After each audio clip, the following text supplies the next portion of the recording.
Emphasis is currently being placed on people to self-isolate from their places of work and leisure, posing the home as a place of relative safety during the coronavirus pandemic.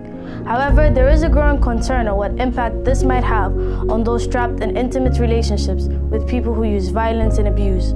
For some of us, home is not a safe place to be, and although being quarantined is a must, we shouldn't forget that it also potentially increases the risk of domestic violence. Of course, COVID-19 does not cause domestic violence, just like alcohol, drugs, or unemployment doesn't. However, a heightened state of anxiety and stress, including medical anxiety and the stress we might all be feeling for being at such close proximity for such an extended period of time around our families, is most likely to make this a more dangerous time for women and children. Of course, this is in line with existing research highlighting that diseases and natural disasters are factors in increased reports of domestic violence. Perpetrators may attempt to deal with extra stress and anxiety by imposing stricter and more unrealistic regimes on their families' activities and behaviors.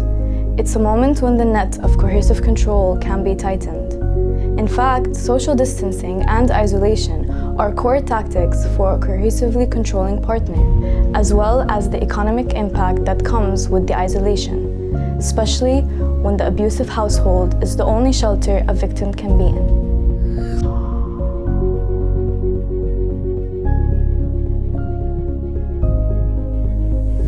Understand that stress and anxiety does not cause domestic abuse. It may increase it in families where it's already being perpetrated.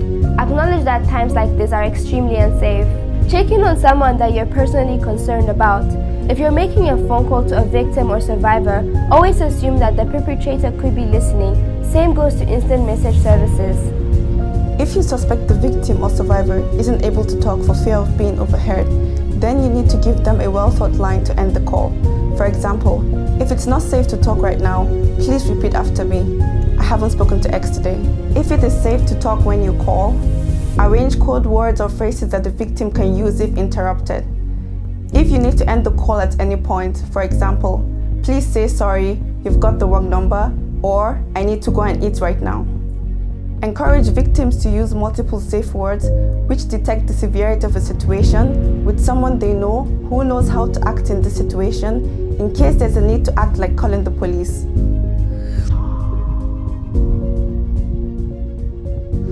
When there's no complete lockdown and people are able to go for a walk, provided they are not ill or in quarantine, the timeout technique can be used as a last resort to stop immediate abuse. If there's complete lockdown, then a walk to the market or to take out the trash also works. The timeout technique is a way of creating physical space during times of escalation. Someone in an abusive household could find an amount of time between 45 and 60 minutes to reduce the level of existing anxiety. However, we must underline that this technique is a last resort for reducing abuse and must never be treated as a cure for violence.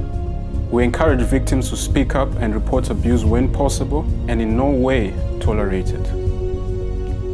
As the Committee of Gender-Related Issues, we are actively working on supporting victims, and we encourage the community and law enforcement officials to be more wary of the increase in rates of domestic violence, specifically in this period of time. And we always say to the victims of abuse, You are not alone.